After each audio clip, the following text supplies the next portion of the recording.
kau selamanya. Sekali Yesus, Yesus selamanya Yesus. Amin Tuhan. Tanpa hilang karena kasih-Nya sekarang ku ada. Oh Yesusku, ku cinta kau selamanya. Oh Yesusku, ku cinta kau selamanya. Oh Yesusku, ku cinta kau selamanya.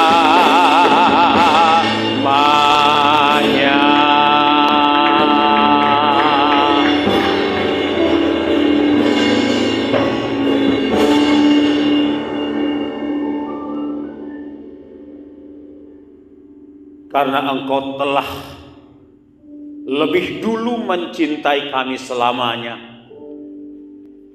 maka kami pun Tuhan mengambil keputusan seumur hidup kami mau cinta Engkau selama-lamanya.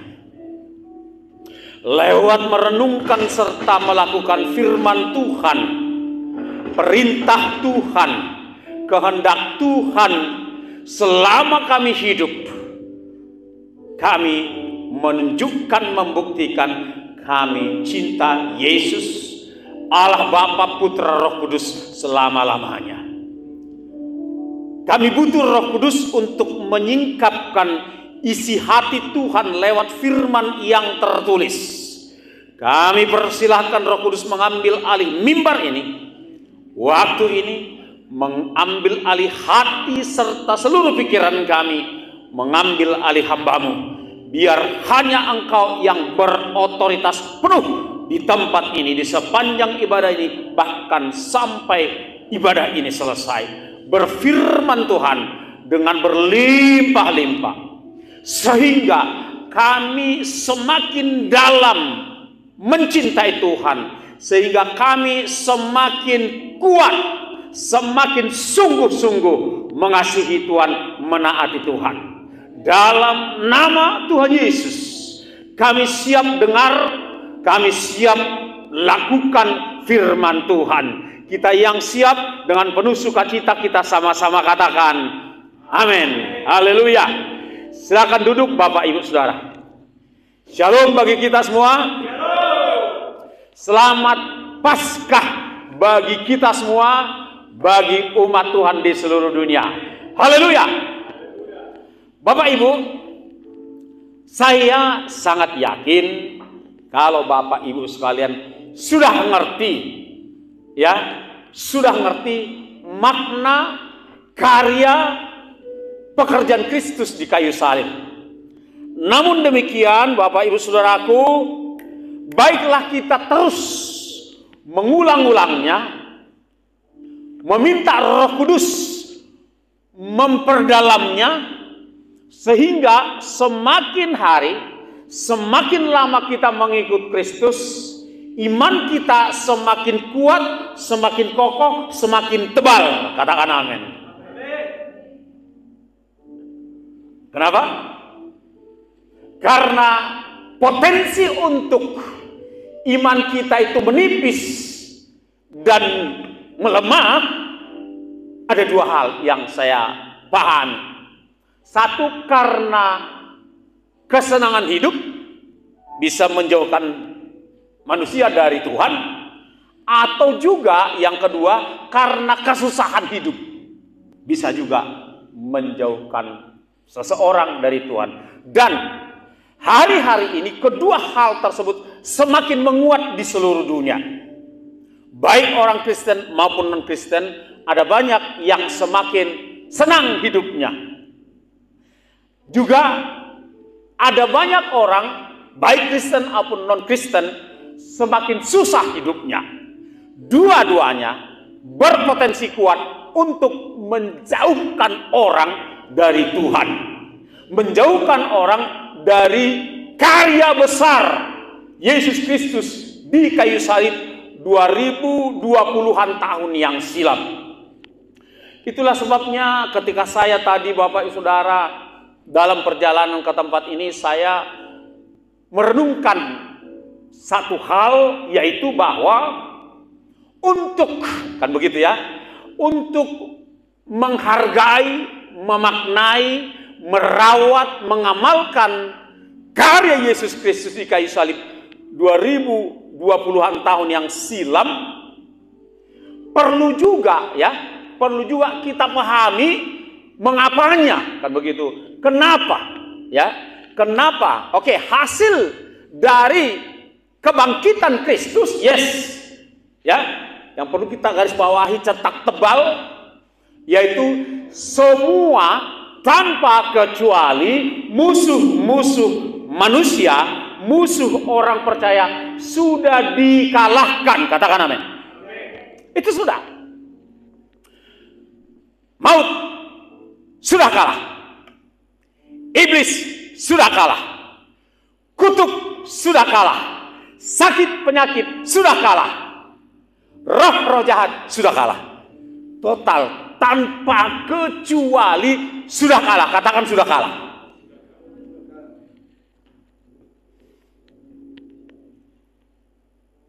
Dan akhirnya setiap orang percaya pada Yesus Kristus beroleh sorga kekal. Katakan beroleh sorga kekal. Tapi karya pengorbanan Kristus di kayu salib bisa maknanya hambar, tidak berasa, biasa-biasa saja, ya, termasuk sorga pun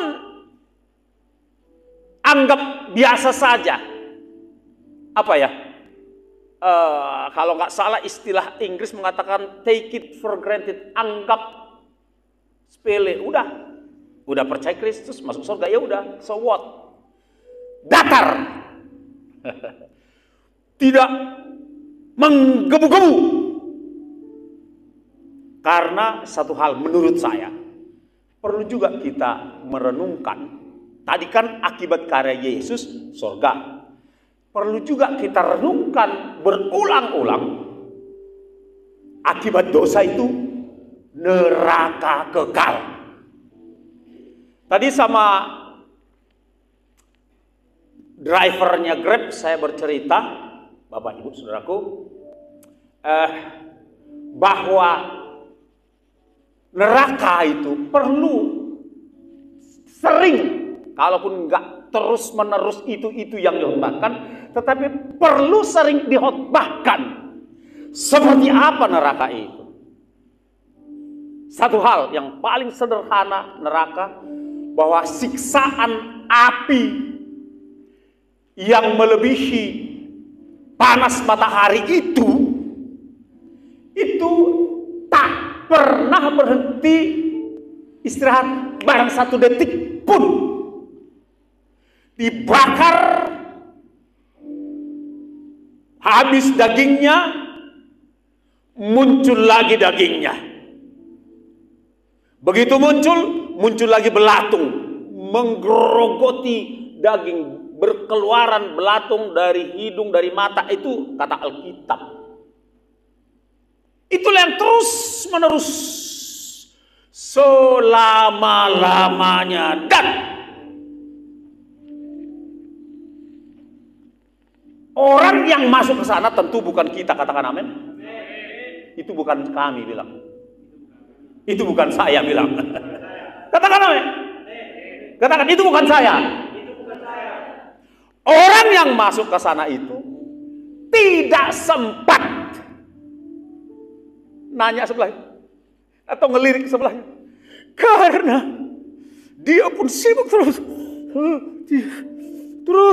fokus pada penderitaan yang di atas hebat. Saya nggak tahu apa lagi, di atas mengerikan.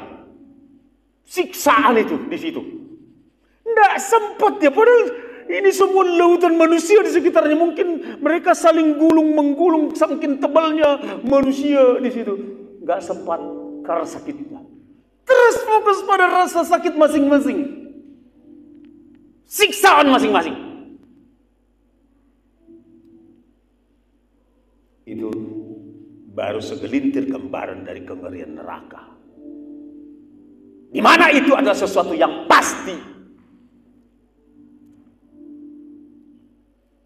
Nah, karena Allah tahu bahwa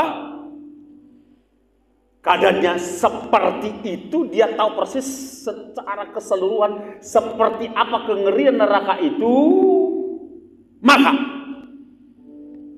dari sejak kekekalan di dalam kematahuan Allah mengambil keputusan bahwa satu dari antara kita harus menjelma menjadi manusia, supaya ada nyawa ganti nyawa, supaya ada darah membasuh dosa, menebus nyawa. Dalam ketaatannya kepada Sang Bapa, Sang Firman menjelma menjadi anak manusia dan mengambil rupa menjadi hamba, mati di kayu salib, tercurah darahnya agar ada penebusan. Katakan amin. Dan kalau direnung-renungkan Bapak Ibu, prosesnya itu untuk dia masuk mengalami via dolorosa sampai kepada penyaliban itu, dia harus mengosongkan dirinya. Dia yang adalah pemegang kekuasaan di sorga oleh seizin Bapa, dia duduk di tahta sana, rela kenosis, mengosongkan diri, rela mengosongkan diri. Itulah proses Natal. Dia harus rela nempel sebagai sel kecil di rahim seorang perempuan ciptaannya. Dan seterusnya. Sampai kemudian dia harus rela dicambuk, dinista, dicaci, dibuli, diludahi, ditampar, dikasihkan. Sebelum itu tentu dia dicambuk. Saudara tahu cambukannya 40 kurang 1, 39 kali 3. Karena di setiap cambukan yang dipakai kepada Tuhan Yesus itu oleh para ahli sejarah, itu ada 3 kayak tangkur, kayak pancing dibuat begitu rupa, apakah dari tulang atau besi, itu 3. Kan begitu ya. Kalikan kali 39 kali.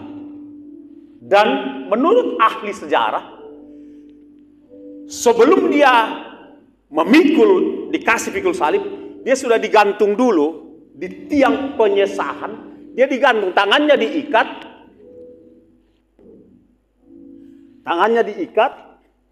lalu si Algojo dengan ganasnya ambil itu cambuk, sek, nempel di sini ya, itu ditarik dengan kasar, dia mutar.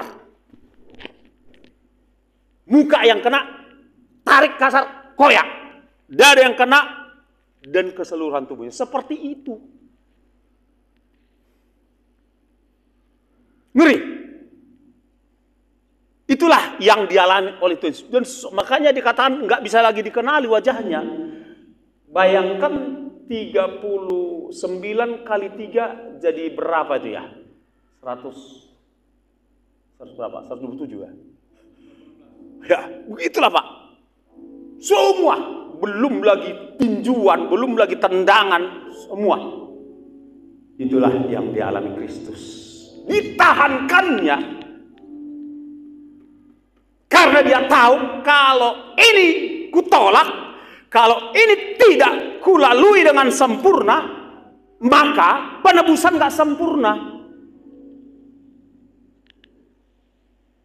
Bahkan ahli sejarah menemukan asam yang diujukkan ke mulut Yesus waktu itu untuk kiranya dapat mengurangi rasa nyeri, rasa sakit, rasa hausnya. Tetapi apa yang dia tolak? Kenapa dia tolak? Karena dia mau penderitaannya sempurna. supaya sempurna. Jangan sampai ada kadar penderitaannya kurang sedikit pun, maka dia tolak itu. Karena dia tahu harus sempurna pengorbanannya. Seperti apa yang dinubuatkan oleh Yesaya 53. Itu semua harus sempurna, Bapak Ibu Saudara. Karena satu alasan. Saya pakai istilah kasihan lihat jogi. Sebut namamu, kasihan lihat. Sebut namamu masing-masing. Sebut namamu yang punya nama. Siapa namamu? Kasihan lihat. Siapa namamu? Sebut namamu. Sekali lagi semua menyebut nama masing-masing. Kasihan lihat jogi. Amin. Kasihan. Gak ada yang kuat di neraka. Orang kita lapar aja, telat makan aja udah gak kuat. Udah ngomel. Apalagi neraka. Tuhan Yesus tahu. Makanya ditahankannya itu. Jadi kembali saya urutkan gambarannya. Untuk kita menghargai karya atau penderitaan Kristus di kayu salib, perlu kita merenungkan betapa ngerinya neraka akibat dosa manusia. Itu perlu. Jangan abai. Supaya ada rasa syukur. Ini cuman bayangkan aja, cuman bayangkan, jangan diimani ya. Bayangkan itu, jangan lama-lama. Bayangkan engkau ada di neraka. Perlu juga dibayangkan, tapi jangan imani ya. Bayangkan. Hanya bayangkan, udah cukup, gak usah lama-lama. Membayangkan aja nggak berani saya Pak lama-lama. Nggak berani saya. Nah itu sebabnya Bapak Ibu Saudara. Yuk, hari ini kita belajar kembali dari firman Tuhan untuk menghargai surga kita beroleh karena karya Kristus. Karya Kristus, penderitaan Kristus di kayu salib karena ada dosa. Dosa mengakibatkan neraka. Ini satu paket yang harus kita hargai secara sekaligus. Katakan amin. Baik, kita buka dari Filipi 3. Ya, kalau secara homiletika pembukaannya terlalu panjang. Tapi kadang-kadang ya, kadang lebih penting makna daripada metodologi. Ya, mari kita buka Bapak Ibu Saudara dari Filipi 3 ayat 10, 11, haleluya, hingga ayat yang ke 12. Nanti kalau ada Roh Kudus gerakkan kita sambung. Oke, baik. Haleluya. Ya semua ya Bapak Ibu Saudaraku yang dikasihi oleh Tuhan. Jemaat GBI Rock Setiabudi ya. Ini jemaat GBI Rock Setiabudi yang diberkati Tuhan. Kita bersyukur Tuhan kasih pinjam untuk kita pakai gedung yang bagus ini. Kita doakan dan kita juga getol mengajak jiwa-jiwa yang beribadah kepada Tuhan di tempat ini. Fasilitas ini sudah oke banget. Haleluya. Jadi saudara dan saya antusiaslah mengajak jiwa-jiwa, banyak jiwa-jiwa ya, untuk mengenal karya pengorbanan Yesus Kristus yang sudah selesai. Kita baca 1, 2, 3. Yang kukehendaki ialah mengenal Dia dan kuasa kebangkitannya dan persekutuan dalam penderitaannya, di mana aku menjadi serupa dengan Dia dalam kematiannya. Ada 3 kata di sana ya. Kita tahan dulu. Yang ku kehendaki, kata Paulus, ialah mengenal Dia. Ada 4. Tapi yang 4 itu tentunya bagian tak terpisahkan dari Yesus. Mengenal Dia, Yesus Kristus. Yang kedua, kuasa kebangkitannya.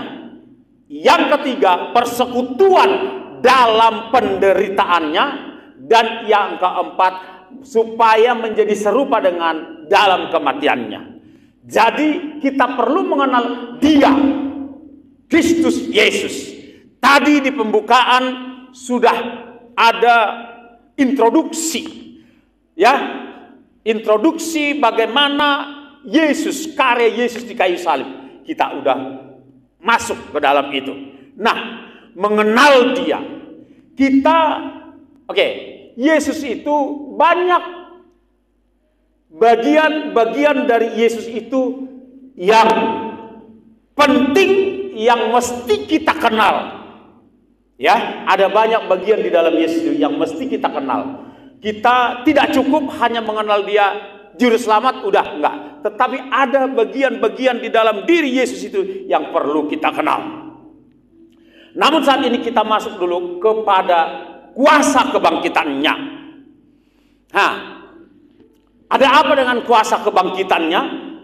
Yaitu dengan bangkitnya Yesus Kristus dari antara orang mati, itu berarti Dia sudah mengalahkan maut. Katakan amin. Kuasa kebangkitan Yesus itu mengalahkan maut, sehingga setiap orang yang ada di dalam diri Yesus sudah tidak akan mati untuk selama-lamanya. Setiap kita yang ada di dalam diri sang kebangkitan itu, kita pun kalau sempat mati sebelum kedatangan kali kedua, kita pun akan dibangkitkan bersama-sama dengan Kristus. Satu, yang berikutnya, kuasa kebangkitan Yesus Kristus. Yesuslah satu-satunya, ya, satu-satunya orang, ya, yang sudah bangkit, yang sudah mengalahkan maut itu. Nabi-nabi, ya, kecuali ada yang diangkat, tapi yang namanya bangkit dari kematian baru hanya Yesus. Dia bangkit dari kematian, Bapak Ibu Saudara, untuk mengalahkan sengat maut. Sehingga sengat maut tidak berlaku lagi buat setiap orang yang mau percaya kepada Tuhan Yesus Kristus. Dia satu-satunya. Kenapa? Karena Dia Allah. Dia Maha Kuasa. Maka Dia berkuasa juga mengalahkan maut. Yesus dalam keadaannya sebagai manusia turun ke dalam kerajaan maut, tubuhnya dikuburkan, rohnya masuk dalam kerajaan maut. Tubuhnya, tubuh manusianya 3 hari dia di sana, tetapi rohnya, keilahiannya nggak pernah mati. Itulah yang masuk ke dunia orang mati untuk memproklamirkan, ini aku. Jadi Bapak Ibu Saudara, yang mati itu bukan Tuhannya, seperti yang sering kali disalahpahami oleh iman yang lain. Yang mati itu manusia badaninya, itu pun selama 3 hari 3 malam. Nah, di dalam kealahannya, Dia mengalahkan maut. Maka setiap, dan pada hari yang ketiga, Dia, Yesus, tubuh jiwa rohnya menjadi tubuh kemuliaan, tubuh kebangkitan sempurna, Bapak Ibu Saudara, dan telah mengalahkan kematian. Itu yang perlu kita pahami, saudara-saudara. Jadi kita nggak boleh hanya sekedar ngerti. Saya udah ngerti, sekolah minggu juga sudah diajari, bagus. Tetapi maknanya harus tetap kita gelorakan di dalam hati kita, di dalam hidup kita. Katakan amin. Harus terus bergelora kuasa kebangkitannya. Selanjutnya, Bapak Ibu Saudara, karena Dia sudah bangkit, maka semua musuh-musuh kita sudah kalah. Musuh yang terakhir dan yang paling ngeri adalah kematian. Kematian kekal tentunya, bukan kematian badani. Kematian kekal. Itu pun sudah kalah. Katakan amin. Betapa berbahagianya setiap kita pengikut Kristus sejati.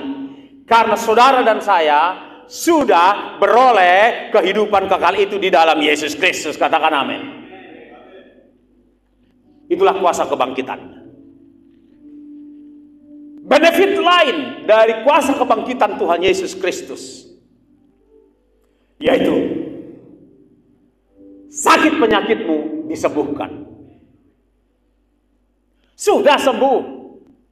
Persoalannya kenapa masih ada gejalanya? Itu bisa bervariasi penyebabnya. Mungkin kita tidak merawat kemenangan kita.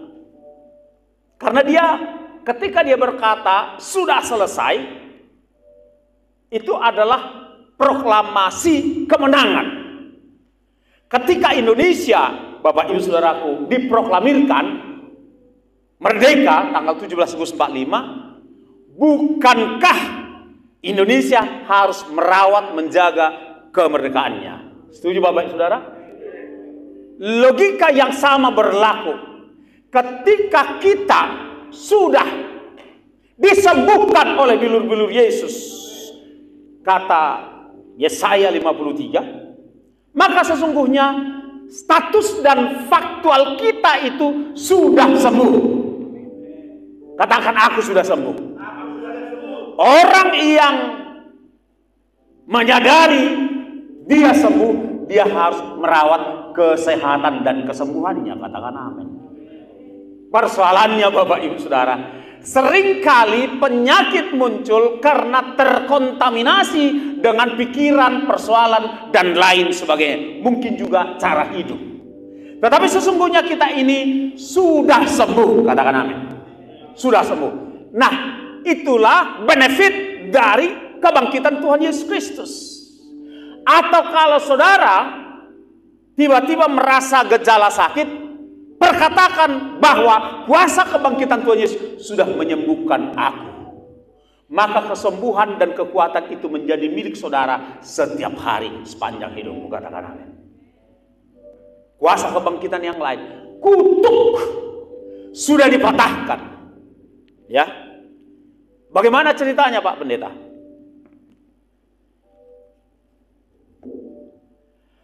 Alkitab berkata bahwa semua kutuk yang ada dalam kehidupan manusia sejak manusia jatuh dalam dosa, ya, itu sudah dipakukan di dalam tubuh Yesus Kristus. Itu semua kutuk sudah dipakukan.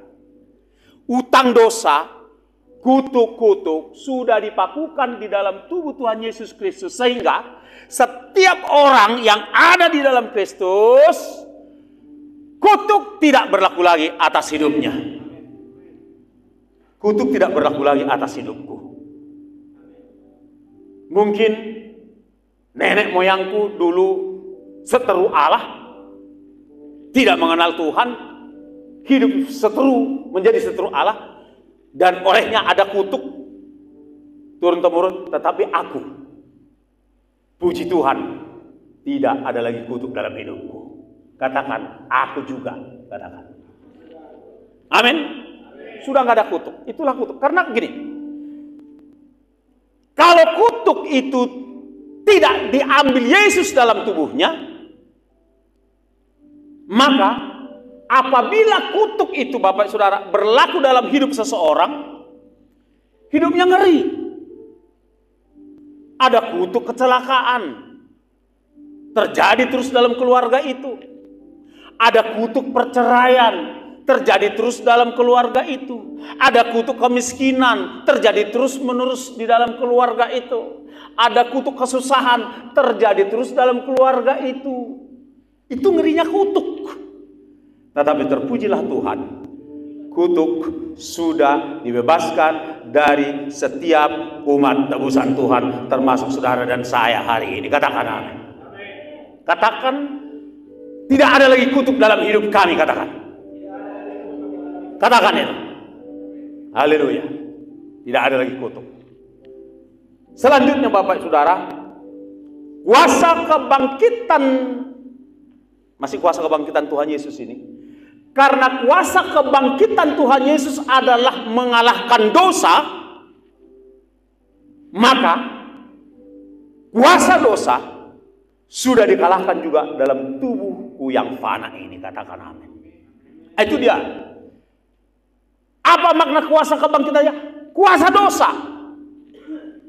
Tadinya tubuhku ini adalah tubuh penuh dengan natur dosa, kecenderungannya dosa, tetapi kebangkitan Tuhan Yesus Kristus telah mengalahkan kuasa dosa dalam tubuhku.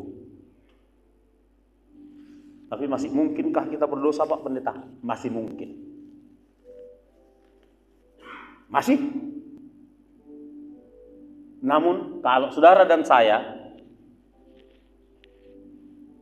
katakanlah terlanjur berdosa, maka ada jalan keluar yang Tuhan kasih. Hiduplah setiap hari dalam pertobatan. Katakan amin.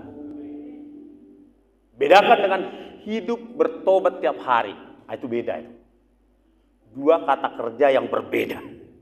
Kalau hidup bertobat tiap hari, berarti dosa, tobat, dosa, tobat, dosa, tobat, dosa, tobat. Tetapi kalau hidup dalam pertobatan, niat hati kita tetap menjauhi dosa. Katakan amin. Pikiran kita tetap menjaga kekudusan. Hati kita tidak ada niat melakukan dosa. Meski ada kalanya kita tergelincir melakukan dosa. Itu beda, saudara-saudara. Beda dengan orang yang bertekun dalam dosa. Orang yang bertekun dalam dosa akan menggunakan istilah hidup bertobat tiap hari. Itu menyalahgunakan kasih karunia Tuhan. Hidup bertobat tiap hari. Enggak. Hidup dalam pertobatan. Katakan amin. Itu dia. Apalagi Bapak Saudara, kuasa kebangkitannya. Tadi ada sejenis sederetan kutuk. Kutuk kesusahan. Ya. Itu sudah dikalahkan Yesus 2000 tahun yang lalu di Golgota. Kutuk kesusahan, kutuk kemiskinan. Ini bukan menghina orang miskin, bukan. Tetapi yang kita bicarakan adalah kutuk kemiskinan. Kutuk kemiskinan bukan lagi menjadi bagian dari saudara dan saya. Katakan amin. Bukan. Sama sekali bukan. Jadi jangan pernah kita memberi ruang kepada kutuk kemiskinan. Karena namanya kutuk kemiskinan, enggak. Itu bukan bagian dari kita. Bukan itu porsi kita. Porsi kita adalah berkat Tuhan. Porsi kita adalah diberkati Tuhan. Katakan, aku diberkati Tuhan. Hidupku diberkati Tuhan. Bukankah firman Tuhan yang mengatakan bahwa kita kaya dalam segala sesuatu? Bukankah Tuhan yang berfirman bahwa Bapak Ibu Saudara, aku datang memberimu hidup yang berkelimpahan jasmani, rohani. Katakan amin. Itu status kita. Kita kaya dalam segala hal. Bukankah Yesus yang adalah kaya rela dimiskinkan, ya, rela miskin. Bayangin Bapak Saudara, tahtanya ditinggal di sorga, miskin dia datang ke bumi. Selama dia di bumi, dia nggak punya tempat tinggal yang tetap. Kalau saudara masih punya tempat tinggal yang tetap, meskipun mungkin sebagian masih rumah kontrakan, tapi masih punya tempat tinggal yang tetap. Yesus nggak punya, miskin dia.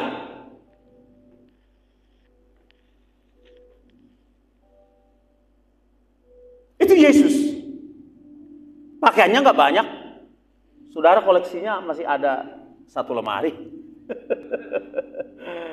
Barangkali kasutnya mungkin 1, 2 gitulah. Miskin dia. Apakah dia statusnya orang miskin? Enggak. Dia pemilik segala sesuatu. Tapi rela miskin. Supaya oleh kemiskinan yang dia pilih, yang dia sengaja, katakan, saudara dan saya kaya. Katakan amin. Ucapkan kepada rohmu, aku kaya. Katakan dengan penuh iman, katakan aku kaya. Katakan itu terus dalam hidupmu, supaya jiwa, tubuh, roh kita itu menyerap itu, dan itu yang terjadi dalam kehidupan kita. Bukankah hidup mati ditentukan oleh lidah? Siapa yang menggemakannya, makan buahnya. Oleh sebab itu, gemakanlah kehidupan, gemakanlah berkat di dalam hidupmu, maka engkau akan memakan buah hidup dan buah berkat. Katakan amin. Amin Bapak Saudara. Haleluya. Nah, jadi saudara yang dikasihi oleh Tuhan Yesus Kristus, bahwa kita semua adalah orang-orang yang sudah menerima dan akan terus menikmati kuasa kebangkitan Tuhan Yesus Kristus. Amin. Apalagi yang dikalahkan oleh kuasa kebangkitannya? Kegagalan. Kegagalan bukanlah bagian dari kita. Karena kegagalan sudah Tuhan Yesus ubahkan menjadi keberhasilan atau kemenangan. Jadi kita ini semua adalah orang-orang yang menang karena Kristus. Kita semua adalah lebih dari pemenang oleh karena karya Kristus. Katakan amin. Berikutnya, ya, yang kukehendaki ialah mengenal Dia dan kuasa kebangkitannya dan persekutuan dalam penderitaannya. Saudaraku, tadi berkat-berkat kebangkitannya sudah sah menjadi milik kita. Nah sekarang kita juga harus rela bersekutu dengan penderitaannya. Ya, harus rela bersekutu dengan penderitaannya. Apa penderitaannya? Penderitaan Yesus adalah penderitaan melawan dosa, mengalahkan dosa. Itu penderitaan kita orang percaya. Bukan penderitaan badani, hidup susah, ya kan, segala sesuatu sulit. Bukan itu penderitaan kita. Tapi penderitaan kita adalah melawan daging, itu menderita.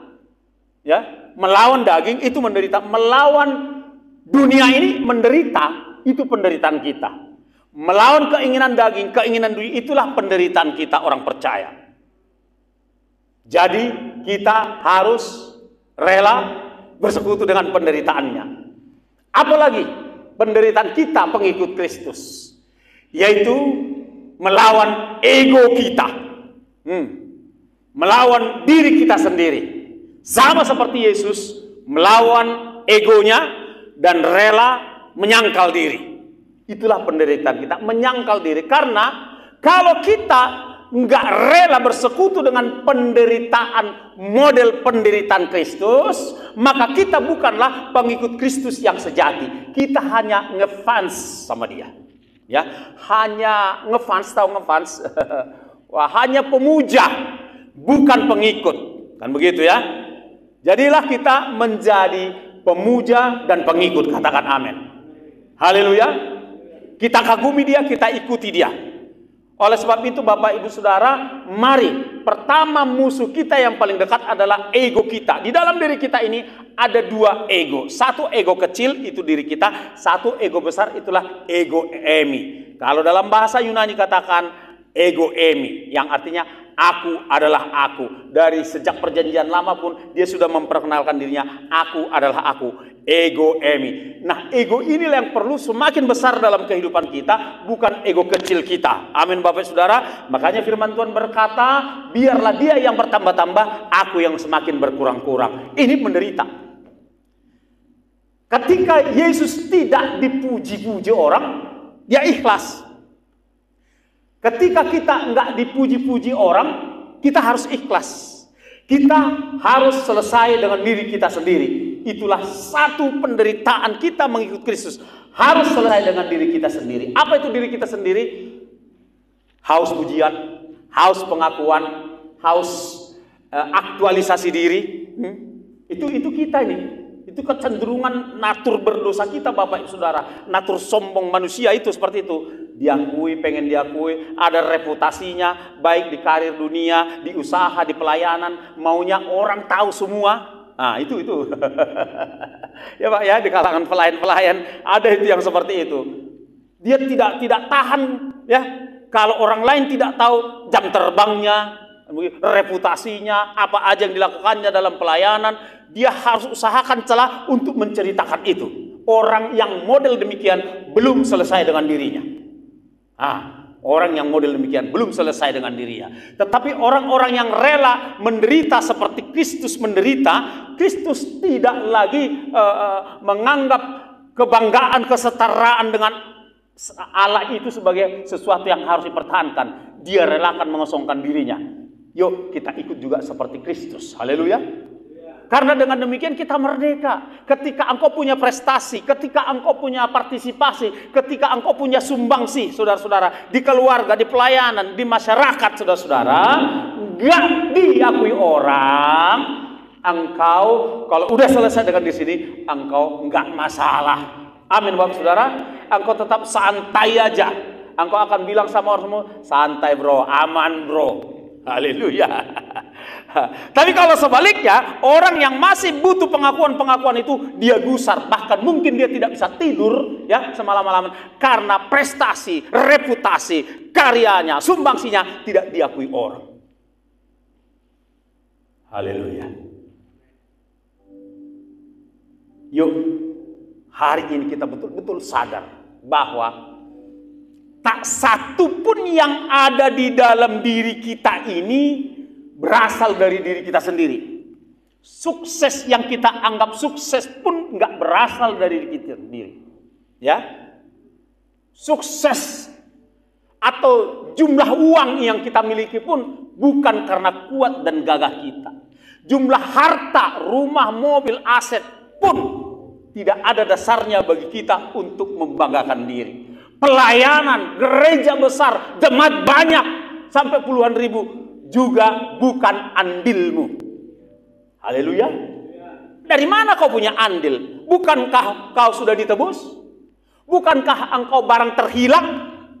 Ya. Bukankah kita ini semua barang terhilang, rongsokan, udah dibuang di got, di sampah.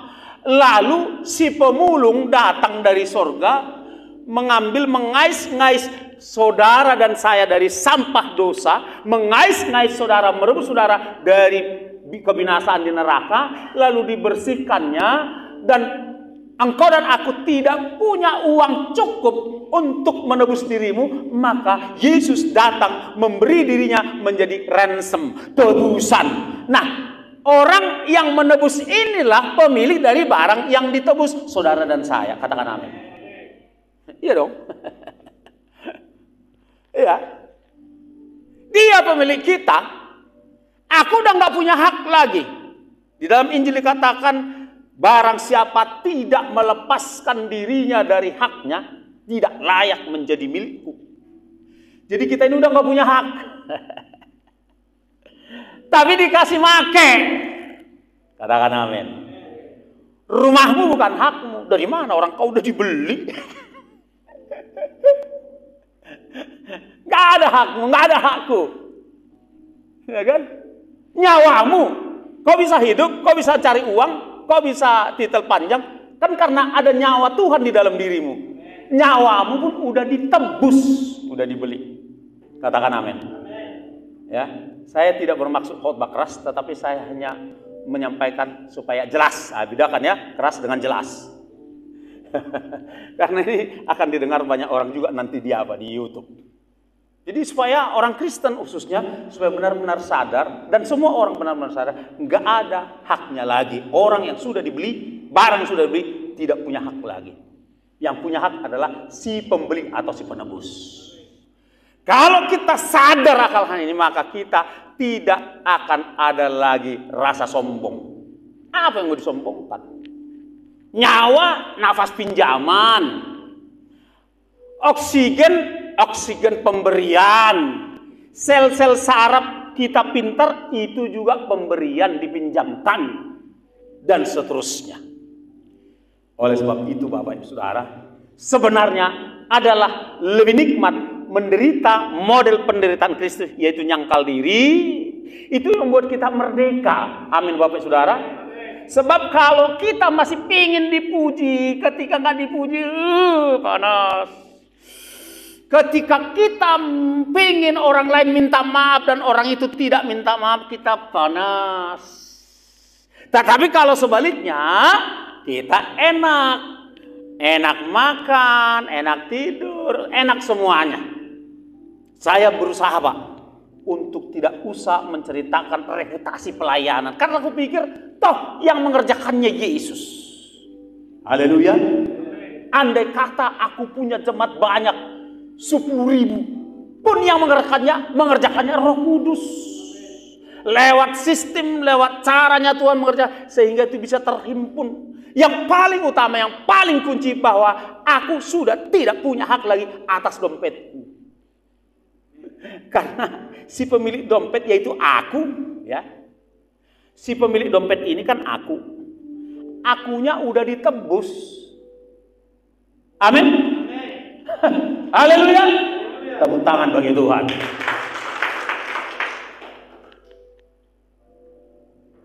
Haleluya. Itu yang membuat saudara dan saya betul-betul merdeka. Jadi ketika kita berbaur di masyarakat pun kita ringan. Gak ada lagi beban yang membuat kita stres. Haleluya. Berikutnya, di mana aku menjadi serupa dengan dia dalam kematiannya. Ya. Biarlah kita mati untuk diri kita sendiri. Amin. Artinya die to self. Kita udah mati, yang hidup di dalam kita hanyalah Yesus Kristus. Hidup yang kuhidupi sekarang bukannya aku lagi, tetapi Kristus yang hidup di dalam aku. Marilah kita pancarkan, kita manifestasikan, kita hadirkan bahwa Kristuslah yang hidup di dalam diri kita. Haleluya. Biarkan dia yang hidup, karena dia yang mulia. Aku mana ada kemuliaanku. Orang aku cuman tengkorak yang ditempel daging ini, terus ada alis, ada hidung, ada rambut, maka tampaknya oke. Tapi sebenarnya aku kan gak ada apa-apanya. Kita ini semua tengkorak. Karena status dosa kan, karena akibat dosa sebenarnya tengkorak, tinggal tengkorak. Tetapi datang Tuhan, ditempelkannya daging, kan begitu ya. Jadi aku nggak ada kemuliaanku, yang ada kemuliaan Kristuslah hidup di dalam diri setiap kita, katakan amin.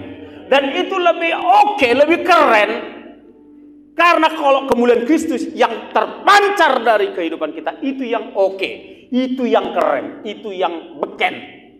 Kita enggak. Haleluya, haleluya, haleluya. Dan Bapak Ibu Saudara, ayat yang ke-11 kita perkatakan sama-sama. 1, 2, 3. Supaya aku akhirnya beroleh kebangkitan dari antara orang mati. Nah, inilah klimaks dari Paskah. Klimaks dari perenungan kita akan Paskah. Klimaks dari iman kita orang Kristen, yaitu supaya finally, akhirnya saudara dan saya beroleh kebangkitan dari antara orang mati. Katakan amin.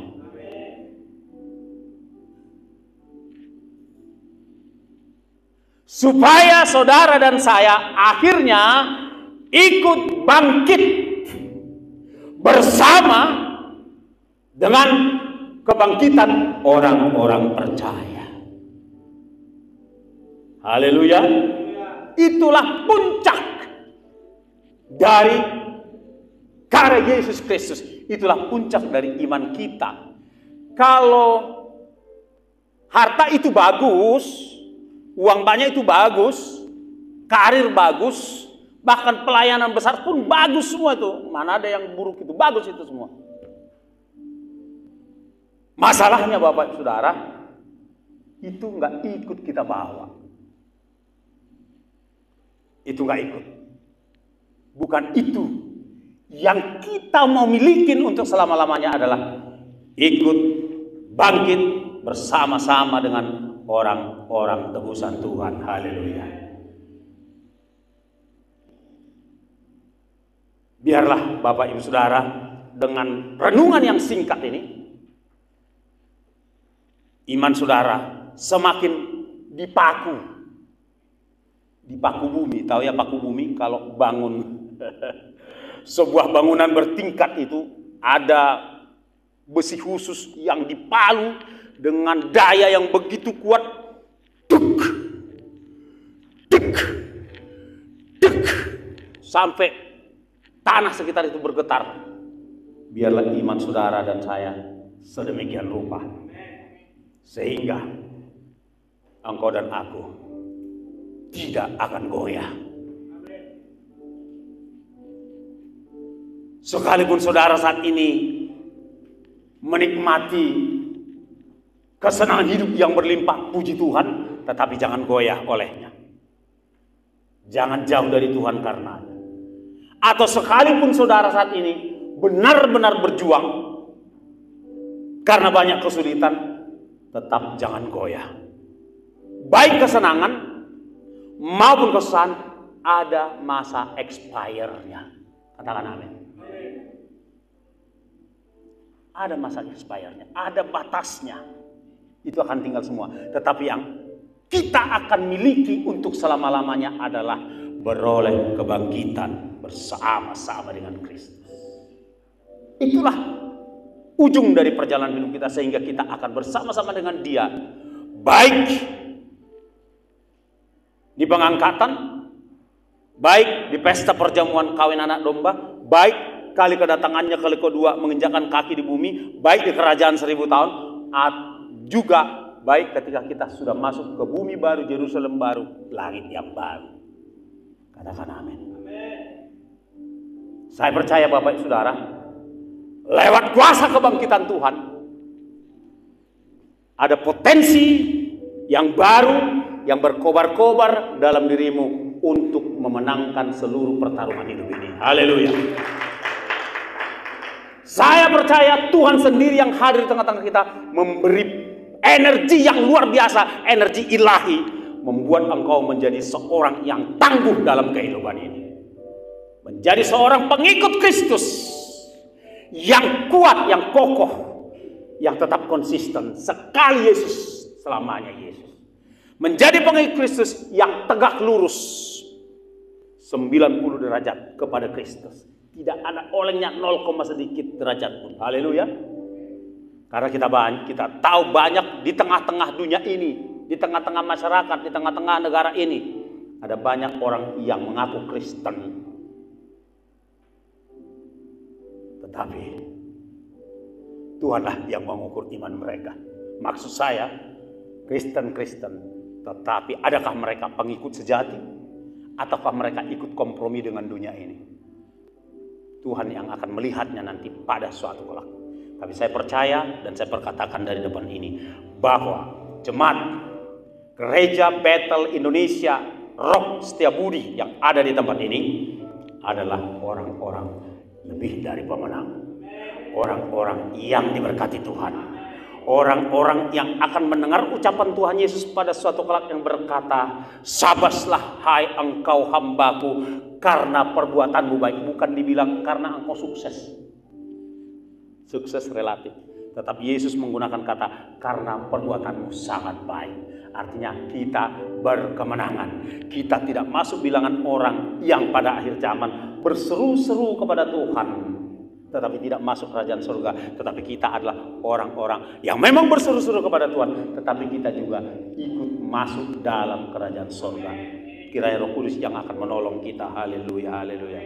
Kita bangkit berdiri, kita angkat satu pujian. Haleluya, haleluya, haleluya.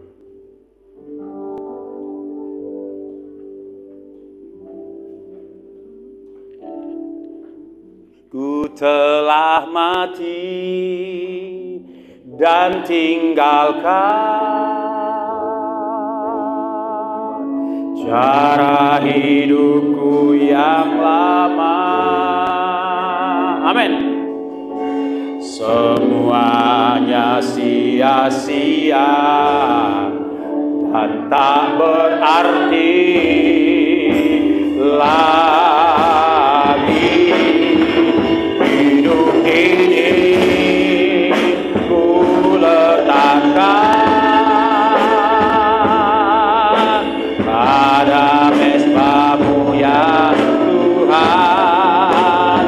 berikanlah padaku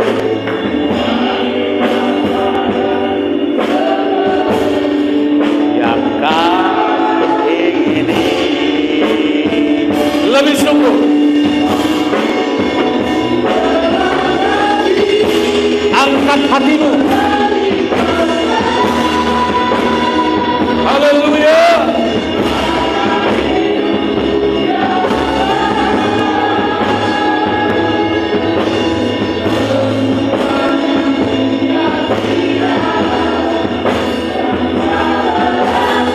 Haleluya.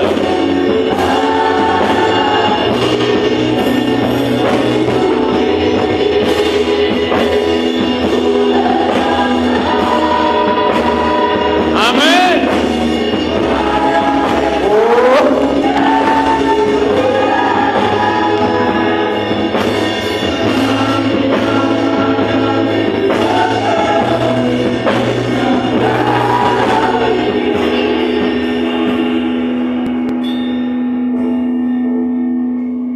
Saudaraku, milik Kristus yang ada di tempat ini. Apabila engkau ada sakit penyakit dalam tubuhmu, sekarang tanggalkan di kaki Kristus di tempat ini. Engkau enggak usah maju ke depan, karena di dalam hidupmu ada Kristus, ada Roh Kudus. Apabila engkau punya masalah beban di dalam pikiranmu, datang ke kaki salib Kristus, tinggalkan itu semua. Apabila engkau punya pergumulan, bawa ke kaki salib Kristus saat ini. Dia ready. Dia membuka tangannya menyambut engkau. Ingat bahwa peristiwa penyaliban Kristus serta kebangkitannya itu tidak berhenti pada 2020-an tahun yang lalu. Itu firman Tuhan berkata, hari meneruskannya kepada hari. Haleluya. Jadi itu masih eksis di hari ini. Saya ulangi sekali lagi. Karya, peristiwa, penyaliban Kristus, kebangkitan Kristus 2020 tahun yang lalu nggak tinggal itu di 2 milenium yang lalu. Karena firman Tuhan yang berkata, hari meneruskannya kepada hari. Jadi itu ada juga di hari ini, katakan amin. Ketika orang-orang yang sembuh di zaman Tuhan Yesus sembuh karena percaya kepada Tuhan Yesus yang adalah kebangkitan itu, maka hari ini engkau juga berhak menikmati kesembuhan, kemenangan, kemuliaan dan keberkatan itu, katakan amin. Karena dia ada saat ini. Tuhan tidak mengenal past time. Tuhan tidak berlaku yang namanya masa lalu. Dia adalah presence, hadir hari ini, eksis selamanya. Oleh sebab itu, adakah engkau punya masalah? Datang kepada Tuhan saat ini, ngomong sama dia, curhat. Gak usah dibimbing hamba Tuhan, karena engkau anaknya. Ada Roh Kudus dalam dirimu yang akan menuntun kau ngomong cakap-cakap, curhat sama Tuhanmu dan Tuhanku. Selepas pujian ini, ku telah mati dan tinggalkan cara hidupku yang lama. Semuanya sia-sia dan tak berarti lagi. Hidup ini ku letakkan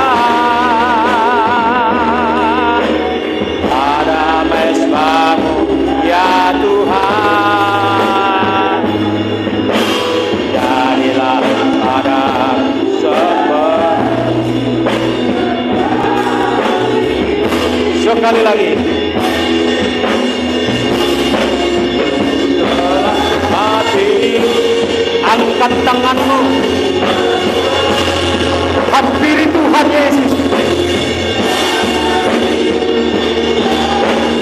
nikmati kuasa kebangkitannya.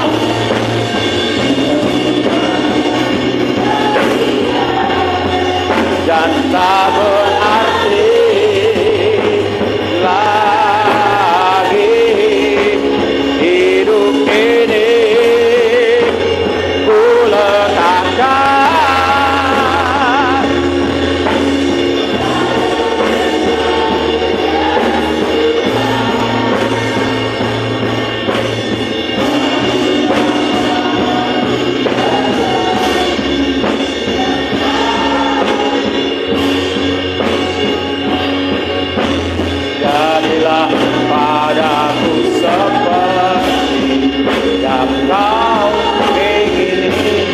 siap-siap masing-masing berdoa. Padaku seperti yang kau ingini. Masing-masing curhat, masing-masing ngomong sama Tuhan Yesus, masing-masing cakap-cakap dengan Tuhan.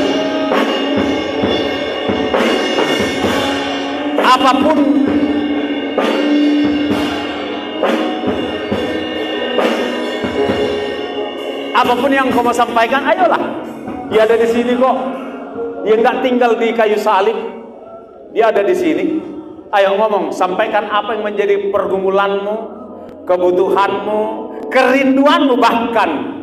Dia udah sediakan kok. Dia datang untuk memberi hidup berkelimpahan. Ayo ngomong. Jangan tidak meminta, sayang kan? Dia udah siapin, tapi kita nggak minta. Ayo raih, minta kesehatankah, keuangankah, pekerjaankah, bisniskah, ya, yang masih kita butuhkan sementara ini kan? Minta aja. Hubungan rumah tangga yang dipulihkankah? Haleluya. Kesembuhankah, kelepasankah?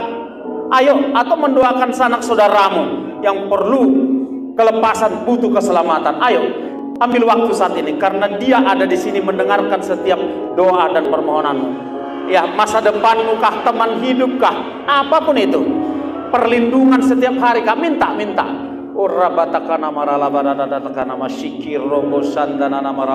Haleluya. Ayo, waktunya saatnya kita ngomong sama Tuhan. Ya, apakah engkau sudah cukup dengan yang ada sekarang? Puji Tuhan. Tapi bila engkau masih merindukan sesuatu yang lebih lagi, agar hidupmu lebih berdampak, mintalah sesuatu yang lebih lagi. Haleluya, haleluya, haleluya, haleluya. Minta kesembuhan, minta aja langsung. Minta aja langsung. Kesembuhan untuk sanak saudaramu, minta aja langsung sekarang.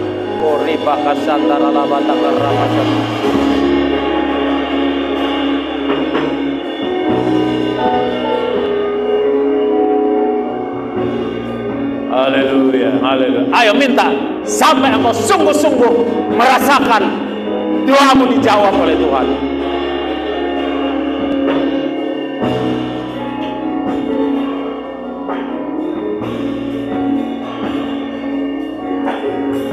Kita berdoa. Bapa di sorga, hamba kembali berdoa kepadamu Tuhan. Mari curahkan kuasa, power, kuasa kebangkitan Kristus itu memenuhi setiap jiwa, tubuh, roh kami. Kami mau pulang dari tempat ini, dari hadirat, yaitu kuasa kebangkitan Tuhan. Karena kuasa kebangkitan Kristus itu telah mengalahkan semua musuh-musuh kami.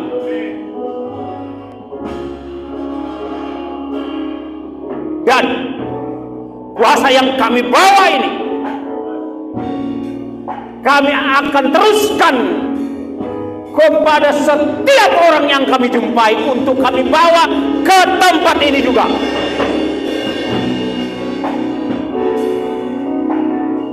Setiap orang yang kami ajak ngomong, kami bawa ke tempat ini, agar di tempat ini mereka mengalami perjumpaan dengan Tuhan Yesus Kristus yang kami kenal. Sehingga tempat yang begini baik dan besar ini akan dipenuhi dengan jiwa-jiwa yang kami bawa. Dipenuhi dengan jiwa-jiwa yang kami bawa, yang kami ajak kepada Tuhan. Di tempat ini, tempat yang sudah tepat, tempat yang sudah benar. Sehingga bukan kami saja yang menikmati kuasa kebangkitan, benefit, keuntungan dari kuasa kebangkitan, tapi semakin hari semakin banyak orang yang kami bawa ke tempat ini, mengalami Tuhan di sini, dimuridkan di sini, diutus dari tempat ini. Berkati hambamu dengan urapan baru, kapasitas baru, pewahyuan baru, terobosan baru hambamu Pak Ami Arif Hondo Tuhan. yang Tuhan sudah tempatkan tidak kebetulan di setiap di kota Medan. Kita angkat tangan kita semua ke surga, minta urapan baru agar dicurahkan kepada hambanya, ibu gembala, keluarganya, tim penggembalaan, serta jemaat yang digembalakan di tempat ini maupun di Galang, bahkan tempat lain juga. Turunlah kiranya Tuhan urapan baru yang dari tahta di tempatnya maha tinggi, dari Roh Kudus atas hambamu yang kau sudah pakai Tuhan menjadi penjala jiwa, yaitu bapamu, hambamu Pak Pendeta Hondo Bapak. Mereka satu roh, satu visi, satu gerak langkah dengan tim penggembalaan, dengan keluarga. Bahkan Tuhan kirimkan orang-orang baru yang juga akan mendukung pekerjaan Tuhan di tempat ini. Kirimlah Tuhan dari 8 penjuru mata angin, dari sekitar kota Medan, dari mana saja. Kirimkan Tuhan orang-orang pilihan Tuhan, SDM yang Tuhan pilihkan. Apapun potensi mereka Tuhan, apapun juga ya Tuhan, talenta yang pada orang-orang Tuhan kirimkan untuk menopang perluasan kerajaan Allah melalui pelayanan GBI Rock di LPM ini Tuhan. Dalam nama Tuhan Yesus, haleluya. Kita yang setuju dan yang mau sama-sama kita katakan amin. Tuhan Yesus memberkati. Sekali lagi selamat Paskah bagi kita. Shalom.